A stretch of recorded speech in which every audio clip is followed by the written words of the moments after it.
പ്രത്യേകിച്ച് ഒരു ഡിസൈനും മനസ്സിൽ ഒരു കാൽക്കുലേഷനും ഇല്ലാതെ ചെയ്തു തുടങ്ങിയ ഒരു കേക്കാണിത് കേട്ടോ. ഇത് 1 kg വെയിറ്റ് വരുന്ന ഒരു ബട്ടർ സ്കോച്ച് കേക്കായിരുന്നു കേട്ടോ. അത് മാത്രമല്ല, ഇത് പെട്ടെന്ന് വന്നൊരു ഓർഡറായിരുന്നു. രാത്രി 12 മണിയായപ്പോഴത്തേക്ക് ഹസ്ബൻഡ് ഫോണിലൊരു കോൾ വന്നു.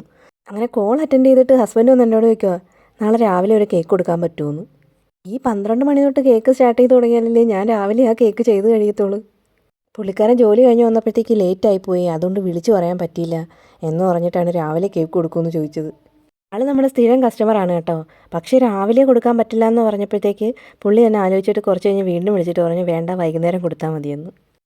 കേക്കിലൊരു ലാവൻഡർ ഷെയ്ഡിൽ ചെറിയ ഫ്ലവർ ചെയ്യാമെന്നൊക്കെ വിചാരിച്ച് ഈ ഒരു ഡിസൈനൊക്കെ കൊടുത്തിട്ട് ഒരു വലിയ ഫ്ലവറും വെച്ച് കൊടുത്തു. പക്ഷേ എനിക്ക് ലാവൻഡർ ഷെയ്ഡ് കിട്ടിയില്ല കേട്ടോ.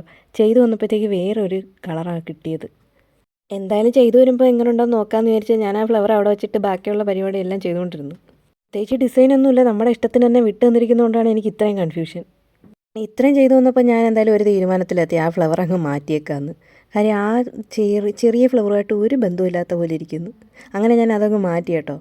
എന്നിട്ടിപ്പോൾ ഈ ഒരു ലുക്ക് നോക്കിയിട്ട് എനിക്ക് അത്ര അങ്ങോട്ട് എന്തോ ഒരു കുറവ് പോലെ ഫീൽ ചെയ്യുന്നു. വീണ്ടും ഞാൻ വേറൊരു ഫ്ലവർ ഒപ്പിച്ചുകൊണ്ട് വന്ന് അതൊന്ന് വെച്ച് നോക്കിയതാണ്. ഇതാണ് കേട്ടോ രണ്ടാമത്തെ ഫ്ലവർ. ഇത് കുറച്ചുകൂടെ മാച്ചായിട്ട് തോന്നുന്നില്ലേ? കേക്കിൽ എഴുതാൻ കുറച്ച് കൂടുതലുണ്ടായിരുന്നു കേട്ടോ, അതുകൊണ്ട് ഞാനത് ഫോണ്ടനിൽ എഴുതി കട്ട് ചെയ്ത് വെച്ചിട്ടുണ്ട്.